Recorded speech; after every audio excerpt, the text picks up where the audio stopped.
जय गुरु। एक और संडे एक नए चैप्टर के साथ हम तैयार हैं।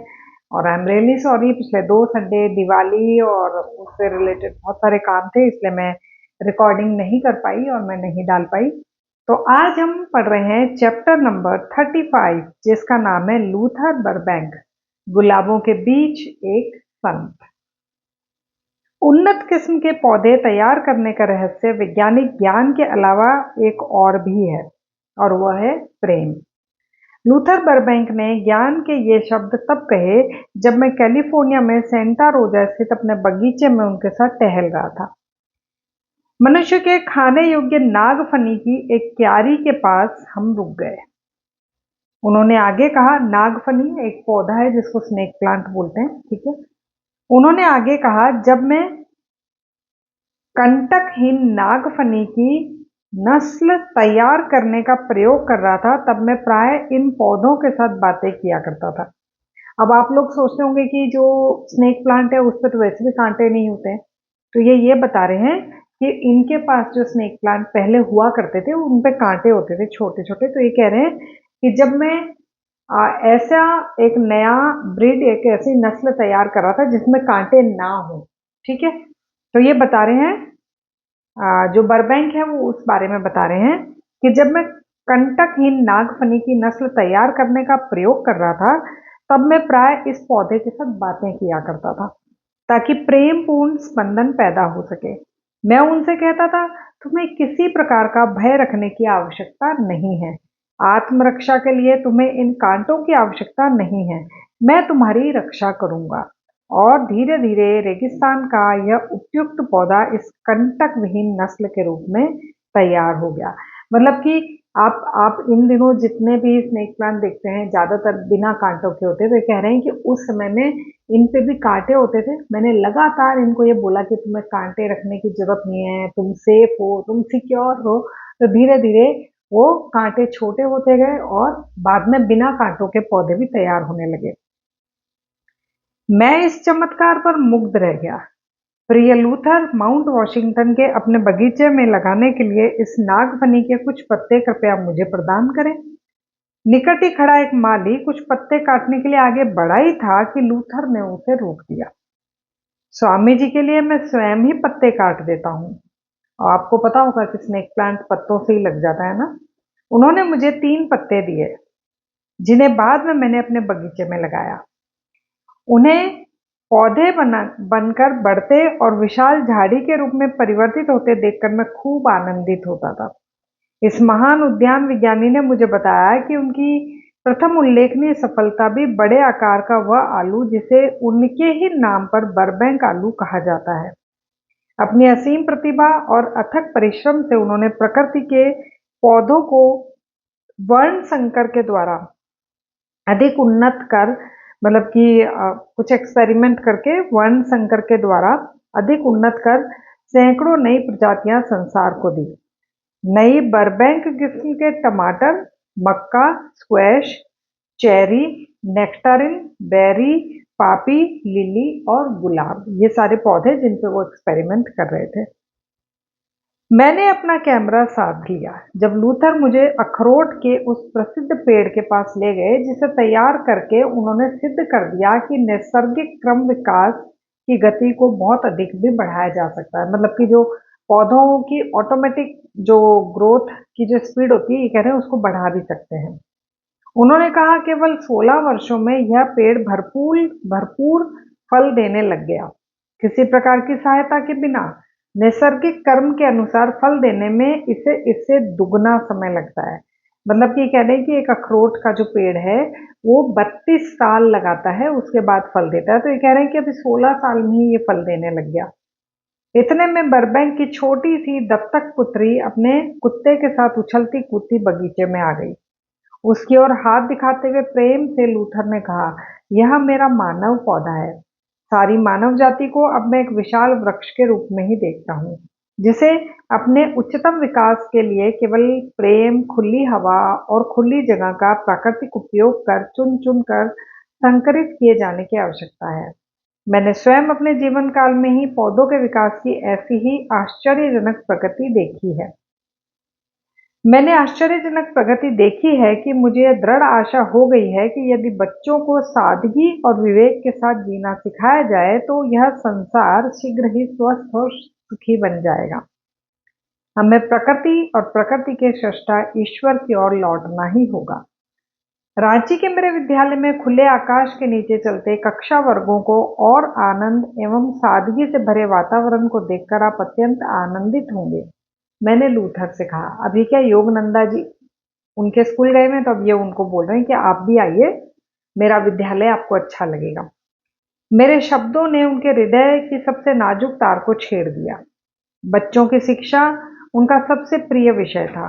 उन्होंने मुझ पर प्रश्नों की झड़ी लगा दी। उनकी गहरी शांत आंखों में उत्सुकता चमक रही थी। अंत में उन्होंने कहा, आपके विद्यालय जैसे विद्यालयों से ही भावी युग के लिए कोई आशा की जा सकती है। प्रकृति से दूर और स्वतंत्र व्यक्तित्व के विकास का बचपन में ही गला घोंट देने वाली हमारी वर्तमान शिक्षा पद्धतियों के विरुद्ध मेरे हृदय में बगावत है। शिक्षा विषयक आपके व्यवहारिक आदर्शों के साथ मैं पूर्ण अंतःकरण से सहमत हूँ। जब मैं उस विनम्र संत से विदा लेने लगा तो उन्होंने एक छोटी सी पुस्तक पर अपने हस्ताक्षर कर दिए और वह पुस्तक मुझे भेंट कर दी। ईसा शतचिन्ह धारिणी कैथोलिक संत टेरेसा नायमन। अच्छा, संत टेरेसा नायमन की बुक है। भारत लौट आओ। 15 वर्ष तक मैंने धीरज के साथ तुम्हारी प्रतीक्षा की है। शीघ्र ही मैं शरीर त्याग कर अनंत धाम चला जाऊंगा। योगानंद, चले आओ। अब ये क्या है? ये किसी का मैसेज है। उस समय में टेलीग्राम भेजा करते थे।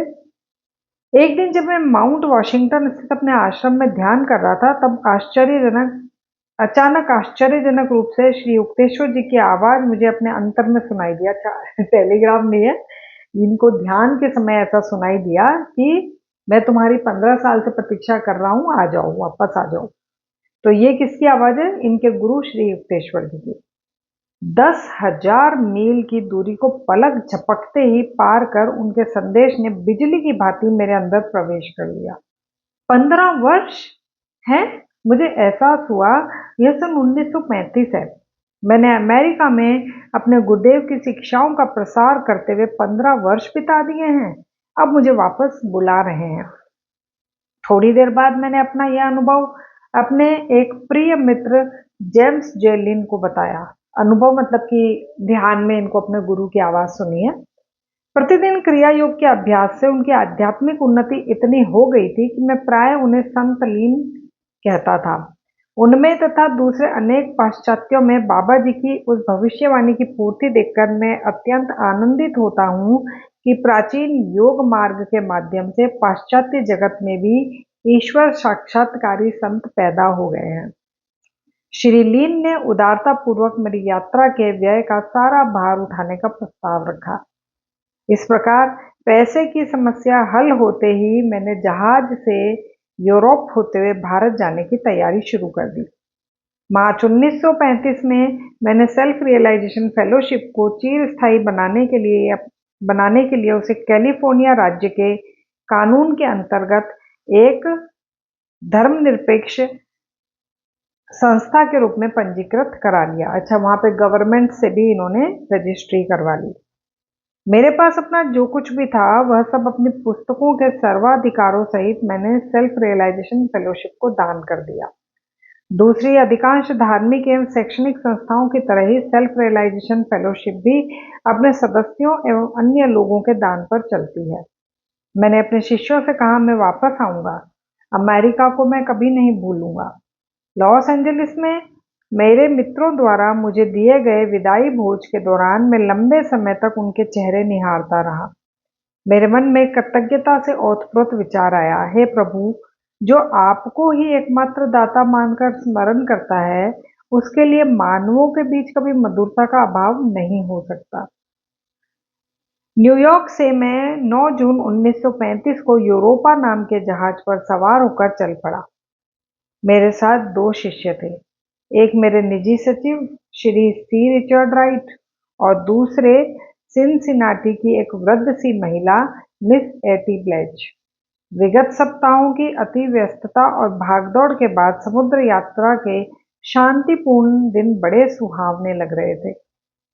पर यह शांति अल्पकालिक ही रही, क्योंकि आधुनिक जहाजों की तेज गति के कुछ खेदजनक पहलू भी हैं। अन्य उत्सुक पर्यटकों की भांति हम लोग भी विशाल और प्राचीन महानगरी लंदन में घूमे। लंदन पहुंचने के दूसरे दिन मुझे कैक्सटन हॉल में एक विशाल सभा को संबोधित करने का निमंत्रण मिला। इस सभा में व्याख्यान शुरू करने से पहले सर फ्रांसिस यंग हस्बैंड ने लंदन के श्रोताओं को मेरा परिचय दिया। हमने सर हैरी लीडर के अतिथि बनकर उनके स्कॉटलैंड की एस्टेट में एक दिन आनंद में बिताया। कुछ दिन बाद हम लोग इंग्लिश चैनल को पार कर यूरोप महाद्वीप पहुंचे। क्योंकि मैं बवेरिया की एक विशेष तीर्थ यात्रा करना चाहता था, मैंने विचार किया कि कॉर्नर्स्थ की महान कैथोलिक संत टेरेसा नायमन से मिलने का यही एकमात्र अवसर मुझे मिल सकता है। हमेशा की तरह मैं किसी संत से मिलने के लिए लालायित रहता था, चाहे मैं पूर्व में रहूं या पश्चिम में। जब हम लोग 16 जुलाई को उस चर्च में कॉर्नर्स्थ पहुंचे, सॉरी अगर मैं गलत बोल रही हूँ तो मैं आनंद से पुलकित हो उठा। बवेरिया किसानों को हमारी फोर्ड कार, जिसे हम लोग अमेरिका से अपने साथ लाए थे, और उसमें बैठे अलग अलग प्रकार के लोगों, एक युवा अमेरिकन पुरुष, एक वृद्ध महिला और कोट व कॉलर के नीचे अपने लंबे केशों को दबाए एक श्याम वर्णीय भारतीय को देखकर काफी कौतूहल हो रहा था। मतलब ये जो श्याम वर्णीय भारतीय अपने आप को बता रहे हैं खुद को।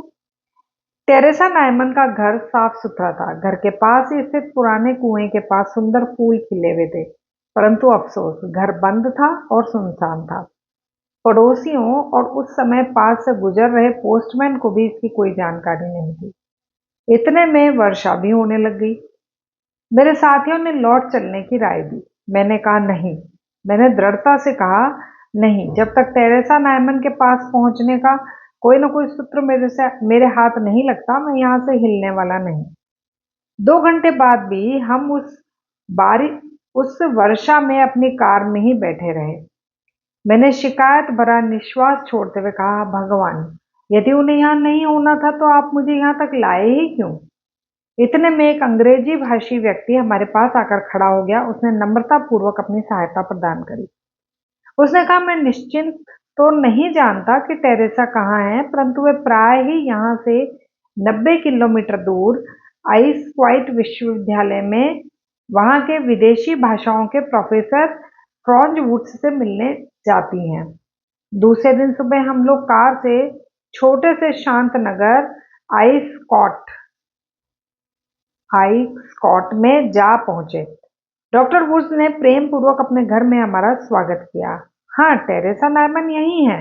उन्होंने टेरेसा नायमन के पास संदेश भेजा कि कोई उनसे मिलने आए हैं। संदेश ले जाने वाला शीघ्र ही उनके उत्तर के साथ वापस आया। यूं तो बिशप ने मुझे उनकी अनुमति के बिना किसी से मिलने के लिए मना किया है, परंतु भारत के इस संत से मैं अवश्य मिलना चाहूंगी। उनके इन शब्दों ने मेरे हृदय को छू लिया। श्री वुड्स के पीछे पीछे मैं सीढ़ियां चढ़कर ऊपर बैठक खाने में गया। टेरेसा नायमन तुरंत ही वहां आ गई। उनसे शांति और आनंद मिश्रित हो रहा था।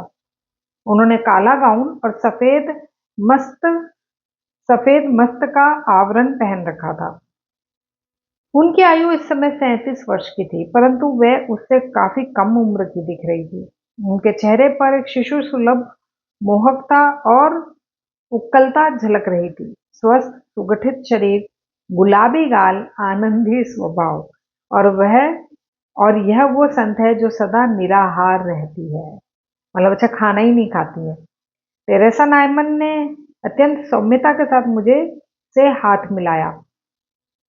एक दूसरे को ईश्वर प्रेमी के रूप में पहचानते हुए हम दोनों के मुखों पर मौन मिलन की मुस्कान खेल रही थी। श्री वुड्स ने कृपा पूर्वक दुभाषीय का काम करा, मतलब कि वो जो ट्रांसलेटर होते हैं ना, लैंग्वेज ट्रांसलेट करने वाले। जब हम लोग बैठ गए तो मेरे ध्यान में आया कि टेरेसा नायमन कौतूहल के साथ अपनी भोली भाली नजर से मुझे देख रही है। स्पष्ट था कि बवेरिया में हिंदू कभी कभी ही दिखाई देते थे। क्या आप कभी भी कुछ नहीं खाती? मैं स्वयं उनके मुख से सुनना चाहता था। नहीं, प्रतिदिन सुबह 6 बजे केवल एक टोस्ट के अलावा मैं कुछ नहीं खाती। यह टोस्ट कितना बड़ा होता है। वह कागज के समान पतला और छोटे सिक्के के आकार का होता है। फिर उन्होंने कहा, मैं उसे केवल ईश्वर के प्रसाद के रूप में लेती हूँ। यदि वह ईश्वर को अर्पण करा हुआ ना हो तो मैं उसे निगल भी नहीं पाती। आप केवल उसी पर 12 वर्षों तक तो जीवित नहीं रह सकती।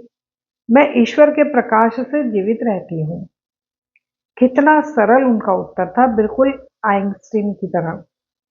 मैं समझता हूँ आपको यह ज्ञान है कि आपके शरीर में प्राण शक्ति आकाश, सूर्य और हवा से आती है। तुरंत उनके चेहरे पर मुस्कुराहट खिल उठी। बड़ी खुशी हुई यह देखकर कि आप जानते हैं कि मैं कैसे जीवित रहती हूँ। ये टेरेसा नायमन है, ये उनको बोल रही हैं कि अच्छा चलो आपको पता है कि मैं कैसे जीवित रहती हूँ। आपका पवित्र जीवन ईसा मसीह द्वारा कहे गए उस सत्य वचन की अभिव्यक्ति है कि मनुष्य केवल अन्न से ही जीवित नहीं रहेगा, बल्कि ईश्वर के मुख से निकलने वाले प्रत्येक शब्द से जीवित रहेगा। मेरे इस स्पष्टीकरण से वे पुनः खुश हो गई। सचमुच ऐसा ही है। आज इस पृथ्वी पर मेरे जीवित रहने का एक कारण यह सिद्ध करना भी है कि मनुष्य केवल अन्न से नहीं बल्कि ईश्वर के प्रकाश से भी जीवित रह सकता है। क्या आप दूसरों को भी अन्न के बिना जीवित रहना सिखा सकती हैं? ऐसा प्रतीत हुआ कि इस प्रश्न से उन्हें कुछ आघात सा लगा। नहीं, मैं ऐसा नहीं कर सकती। ईश्वर की ऐसी इच्छा नहीं है। जब मेरी दृष्टि टेरेसा नायमन के मजबूत सुंदर हाथों पर पड़ी तो उन्होंने प्रत्येक हाथ के पिछले हिस्से में बना हाल ही में बना एक सेकेंड तो उन्होंने प्रत्येक हाथ के पिछले हिस्से में बना हाल ही में भरा अर्धचंद्राकार घाव दिखाया। इनमें से प्रत्येक घाव हाथ के आर पार था। यह दृश्य देखकर मुझे लोहे की चौकोर लंबी लंबी कीलों का स्मरण हो आया, जिनका शरीर अर्धचंद्राकार होता है। इन कीलों का पौर्वात्य देशों में भी उपयोग होता है, पर पश्चिम में कहीं मैंने ऐसी कीलें नहीं देखी हैं। तत्पश्चात टेरेसा नायमन ने हर सप्ताह में आने वाले अपने उन अनुभवों के बारे में बताया। मतलब जैसे इन्होंने उनके हाथ पे घाव देखा तो उसके बारे में पूछा होगा, तो उसके बाद में ये बता रही हैं। एक असहाय दर्शक की भांति मैं ईसा मसीह की सारी वेदनाओं को देखती रहती हूँ। प्रत्येक सप्ताह में गुरुवार की मध्य रात्रि से लेकर शुक्रवार के दोपहर 1 बजे तक के लिए उनके घावों के मुंह खुल जाते हैं। अच्छा, प्रत्येक सप्ताह में गुरुवार की मध्य रात्रि से लेकर शुक्रवार के दोपहर 1 बजे तक उनके घावों के मुंह खुल जाते हैं और उनमें से रक्त बहता रहता है। इस प्रक्रिया में उनके 121 पौंड के वजन से 10 पौंड वजन कम हो जाता है। अपने इस सहानुभूतिपूर्ण प्रेम में अत्यंत तीव्र यातना सहते हुए भी टेरेसा नायमन अपने प्रभु के इस साप्ताहिक दर्शनों की आतुरता से प्रतीक्षा करती है। अच्छा, ये जो टेरेसा नायमन है ना, इनके साथ होता है ये 10 पौंड खून हर हफ्ते बह जाता है गुरुवार के दिन। उसी क्षण मेरी समझ में आ गया कि नए नियम में वर्णित ईसा मसीह के जीवन और क्रॉस पर उनकी मृत्यु की ऐतिहासिक सत्यता के बारे में सभी ईसाइयों में विश्वास की पूर्ण प्रतिष्ठता करा देने के लिए ही ईश्वर ने टेरेसा नायमन के विलक्षण जीवन का सर्जन किया है। फिर प्रोफेसर वुड्स ने संत टेरेसा नायमन के विषय में अपने कुछ अनुभव बताए। उन्होंने कहा, टेरेसा सहित हम कुछ लोग प्राय कई दिनों तक जर्मनी में दृश्यावलोकन के लिए यात्रा करते रहते हैं। और मजे देखिए, टेरेसा नायमन कुछ भी नहीं खाती। हम सब दिन में 3 बार भरपूर भोजन करते हैं, फिर भी वे सदा गुलाब के फूल की तरह तरोताजा रहती हैं। थकान उन्हें छूती भी नहीं। हम बाकी लोगों को जब भूख लगती है तो हम रास्ते के किनारे होटलों को ढूंढने लगते हैं, और टेरेसा नायमन दिल खोलकर हंसती रहती हैं। और इसके साथ प्रोफेसर ने उनकी शारीरिक अवस्था के बारे में एक दिलचस्प बात बताई। टेरेसा नायमन कुछ भी नहीं खाती, इसलिए उनका पेट सिकुड़ गया है। मल-मूत्र यानी कि यूरिन और टॉयलेट उनके शरीर में तैयार ही नहीं होता, परंतु उनकी पसीने की ग्रंथियां काम कर रही हैं, इसलिए उनकी त्वचा हमेशा नरम और दृढ़ रहती है। विदा लेते समय मैंने टेरेसा नायमन से उनके उस अनुभव के समय उपस्थित रहने की इच्छा व्यक्त की। उन्होंने शालीनता पूर्वक कहा, हाँ हाँ, अगले शुक्रवार को कृपया आप कॉर्नर्स तक आइए, विशप आपको अनुमति दे देंगे। मतलब जहाँ ये रहती है ना, ये कह रहे हैं तब वहाँ आइए, तो आप गुरुवार से लेकर शुक्रवार दोपहर तक जो इनके घाव खुल जाते हैं वो ये कह रहे हैं मैं देखना चाहता हूँ वो। तो उन्होंने बोला ठीक है आ जाइएगा, आपको जो विशप हैं वो अनुमति दे देंगे। विशप जो चर्च वगैरह के जो आप क्या बोलेंगे, मॉन्क बोलेंगे या जो हैं वो होते हैं। मुझे इस बात की खुशी है कि आप मुझसे मिलने यहाँ आइस्कॉट तक आए। टेरेसा नायमन ने हाथ मिलाकर कई बार हिलाया और हम लोगों को बाहर तक छोड़ने गेट तक आई। श्री राइट ने कार का रेडियो चालू कर दिया। टेरेसा नायमन उत्साह के साथ हंसते हुए उसे चारों ओर से देखने लगी। वहां बच्चों की इतनी भीड़ जमा हो गई कि टेरेसा नायमन फिर से अंदर चली गई। हमने उन्हें एक खिड़की में खड़े देखा। वहां से वे हमारी ओर देखकर बच्चों की तरह हाथ हिला रही थी। दूसरे दिन टेरेसा नायमन के दो भाइयों से भेंट हुई। दोनों ही अत्यंत भद्र और मिलनसार हैं। उनके साथ बातचीत से पता चला कि टेरेसा नायमन रात में केवल 1-2 घंटे ही सोती हैं। शरीर में इतने सारे घाव होने के बावजूद वे सतत सक्रिय और उत्साह से भरपूर रहती हैं। उन्हें पक्षियों से अत्यंत प्रेम है। एक जलाशय की मछलियों की भी वे देखभाल करती हैं और प्राय अपने बगीचे में काम करती रहती हैं। उनका पत्र व्यवहार भी काफी बड़े पैमाने पर चलता रहता है। कैथोलिक लोग उन्हें प्रार्थना और रोग निवारण की खातिर आशीर्वादों के लिए लिखते रहते हैं। अनेक साधक उनके आशीर्वाद से गंभीर बीमारियों से ठीक भी हो गए हैं। उनके 23 वर्षीय भाई फर्निनॉन्ड ने बताया कि उन्हें प्रार्थना के माध्यम से दूसरों के रोग अपने शरीर में लेकर भोगने तक की शक्ति है। एक बार टेरेसा नायमन के चर्च के एक आदमी को गले का कोई रोग हो गया था। वह पादरी बनने की तैयारी कर रहा था। उस समय टेरेसा नायमन ने प्रार्थना की कि उस युवक के गले का रोग उनके अपने गले में आ जाए। बस उसी समय से उन्होंने अन्न पानी छोड़ दिया है। शुक्रवार की दोपहर को हम लोग कार से बिशप के घर गए। बिशप महाशय ने मेरे लंबे बालों को कुछ हैरानी से देखा। उन्होंने तुरंत आवश्यक अनुमति पत्र लिखकर दे दिया। इसके लिए कोई शुल्क नहीं है। चर्च ने यह जो नियम बना दिया था वह केवल टेरेसा नायमन को साधारण यात्रियों की भीड़ से बचाने के लिए था, क्योंकि आरंभ के वर्षों में दर्शक हजारों की संख्या में शुक्रवार को यहाँ जमा हो जाते थे। हम कॉर्नर्स में शुक्रवार को करीब 9:30 बजे पहुंचे।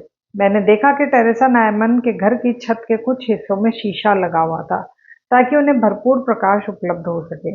यह देखकर हमें खुशी हुई कि अब की बार घर का दरवाजा बंद नहीं था, बल्कि सहर्ष स्वागत करने के अंदाज में पूरा खुला था। हम लगभग 20 अन्य लोगों की कतार में खड़े हो गए। उन सबके पास भी अनुमति पत्र थे।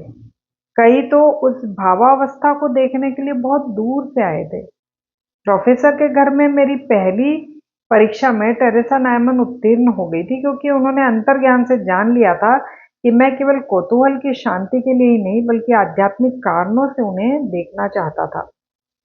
मेरी दूसरी परीक्षा इस बात से संबंधित थी कि सीढ़ियों से ऊपर उनके कमरे में जाने से पहले उनके मन में चल रहे विचार जानने के लिए और उनकी अंतर्दृष्टि को दिखने वाले दृश्य को देख पाने के लिए मैंने एक यौगिक भावा अवस्था में प्रवेश कर लिया, जिससे उनके अंतर जगत के साथ मेरा संबंध जुड़ जाए। ओके, इसको थोड़ा ध्यान से समझेंगे। ये कह रहे हैं कि सीढ़ियों से ऊपर चढ़ते वक्त या उससे पहले इन्होंने अपने आप को एक ऐसी यौगिक अवस्था में डाल लिया ताकि ये उनके मन में जस्ट उस वक्त क्या चल रहा है, टेरेसा नायमन के मन में क्या चल रहा है, वो सब ये देख सके, पढ़ सके। ठीक है। फिर मैंने उनके कमरे में प्रवेश किया जो दर्शकों से भरा हुआ था। टेरेसा नायमन एक पलंग पर सफेद परिधान में लेटी हुई थी।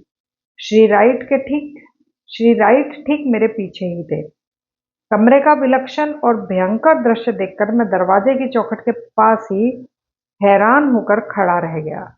टेरेसा नायमन की निचली पलकों से रक्त की लगभग 1 इंच चौड़ी धार बह रही थी। उनकी आंखें ऊपर की ओर उठकर ललाट के मध्य में स्थित आध्यात्मिक चक्षु पर लगी हुई थी। मतलब यहाँ पे है ना, सेंटर जो होता है ना फोरहेड का, वहां पे उनके मस्तक पर लपेटा हुआ वस्त्र कांटों के ताज से हुए घावों से निकलने वाले रक्त से लथपथ हो गया था। उनके श्वेत परिधान पर हृदय के ऊपर लाल धब्बा बन गया था। यह रक्त उनके शरीर के बाएं तरफ हुए घाव से निकल रहा था, जिस स्थान पर युगों पूर्व ईसा मसीह के शरीर में सैनिक ने भाला बोया था। टेरेसा नायमन के दोनों हाथ मृत मात्र करुणा के आग्रही भाव में ऊपर उठे हुए थे। उनके चेहरे पर यातना की छाया व दिव्य आभा दोनों दिखाई पड़ रही थी। उनका शरीर पहले से काफी दुबला दिखाई दे रहा था और वह आंतरिक तथा बाह्य कई प्रकार के सूक्ष्म परिवर्तनों से युक्त प्रतीत हो रहा था। वह धीरे धीरे किसी विदेशी भाषा में अस्पष्ट सा कुछ बोल रही थी। उनकी अंतरिंद्रिय दृष्टि को दिखने वाले लोगों से वे किंचित कांपते होठों से बोल रही थी। चूंकि मैंने पहले ही उनकी चेतना के साथ अपना अंतर संबंध जोड़ लिया था, तब मुझे वह सब दिखाई देने लगा जो उन्हें दिख रहा था। वे ईसा मसीह का उपहास करती भीड़ के बीच से लकड़ी का क्रॉस उठाए जाते देख रही थी। अचानक व्याकुल होकर टेरेसा नायमन ने अपना सिर ऊपर उठाया, क्योंकि ईसा मसीह नीचे गिरकर क्रॉस के भारी वजन के नीचे दब गए थे। इसी के साथ वह दृश्य लुप्त हो गया। प्रचंड करुणा और खेद के वेग से होकर टेरेसा नायमन तकिए पर निढाल हो गई। मतलब वो जो भी देख रही थी वो इनको भी दिखा। उसी समय मुझे अपने पीछे धड़ाम से कुछ गिरने की आवाज सुनाई दी। एक पल के लिए पलटकर देखा तो चित्त अवस्था में एक शरीर को उठाए दो आदमी बाहर ले जा रहे थे, परंतु उस समय मैं अपनी अधिचेतन भावावस्था से बाहर आ ही रहा था, इसलिए धराशायी हुए उस व्यक्ति को पहचान नहीं सका। ये बोल रहे मैं भी आधा मेडिटेशन में था, आधा ध्यान में था, तो मैं देख नहीं पाया कि कौन गिरा और किसको बाहर लेकर गए हैं। मैंने फिर से अपनी दृष्टि टेरेसा नायमन के चेहरे पर स्थिर कर दी। मतलब ये फिर से ध्यान में लग गए ना, उनकी तरफ देखने लग गए। रक्त धाराओं में डूबा वह चेहरा मुर्दे के समान पीला पड़ गया था, परंतु अब उस पर शांति छाई हुई थी और पवित्रता उससे निस्तत्र हो रही थी। बाद में मैंने पीछे की ओर दृष्टि दौड़ाई तो देखा कि श्री राइट अपने गाल पर हाथ दबाए खड़े थे और उनके गाल से रक्त निकल रहा था। मैंने चिंतित होकर पूछा, डिक, क्या तुम ही गिर पड़े थे? हाँ, वह भयावह दृश्य देखकर मुझे ही चक्कर आ गया था। मैंने सांत्वना देते हुए कहा, खैर, फिर से आकर वही दृश्य देखने का साहस तो तुम में है। और भी दर्शनार्थी हमारे पीछे कतार में खड़े थे। अतः श्री राइट और मैं मन ही मन टेरेसा नायमन से विदा लेकर उनके उपस्थिति से पवित्र हुए उस स्थान से बाहर आ गए। दूसरे दिन हम लोग दक्षिण की ओर मार्ग क्रमण करने लगे। हमें इस बात की खुशी थी कि हमें ट्रेनों पर निर्भर नहीं रहना पड़ रहा था और हम देहात में जहां चाहे वहां अपनी फोर्ड कार लेकर जा रहे थे और रोक रहे थे। जर्मनी, हॉलैंड और फ्रांस तथा स्विट्जरलैंड के आल्प्स पर्वतों की यात्रा करते हुए एक एक पल का पूरा आनंद लिया। इटली में हम लोग विनम्रता के साक्षात मूर्ति असीसी के सेंट फ्रांसिस का दर्शन करने के लिए विशेष रूप से गए। हमारी यूरोप यात्रा यूनान में आकर समाप्त हुई। यूनान में हम लोगों ने एथेनियन मंदिरों के दर्शन किए और वह कारागार भी देखा जहां सुकरात ने विषपान किया था। वहां लगभग सफेद अपारदर्शी से प्रतीत होने वाले पत्थर में कलाकृति करते हुए यूनानियों ने जिस प्रकार अपनी अद्भुत कल्पनाओं को साकार रूप दिया है, उसे देखकर मन ही मन उनकी प्रशंसा किए बिना नहीं रहा जा सकता। यूनान से हम लोग जहाज पर सवार हुए और भूमध्य सागर को पार कर फिलिस्तीन में उतर गए। उस पवित्र भूमि में कई दिनों तक रोज भ्रमण करके तीर्थ यात्रा के महत्व का मुझे और भी अधिक एहसास हो गया। वह प्राचीन काल सजीव हो उठा। युग युगांतर के लिए ईसा मसीह द्वारा वहां अभिनीत किए गए दिव्य नाटक के दृश्य पर दृश्य मेरी दृष्टि के सामने प्रकट होने लगे। अब मिस्र, उसका आधुनिक शहर कैरो और प्राचीन पिरामिडों को हमने देखा। फिर जहां से लाल सागर को पार करते हुए विशाल अरब सागर में और सीधे भारत आ गए। ये चैप्टर काफी लंबा था, तो जी हमारा ये चैप्टर खत्म होता है। नेक्स्ट चैप्टर मेरा भारत लौटना, जो अगले संडे को आपको इसी चैनल पे मिलेगा। अगर वीडियो पसंद आई है तो लाइक कर दीजिए। इस चैनल पे पहली बार आए तो सब्सक्राइब कर दीजिए। जय गुरु।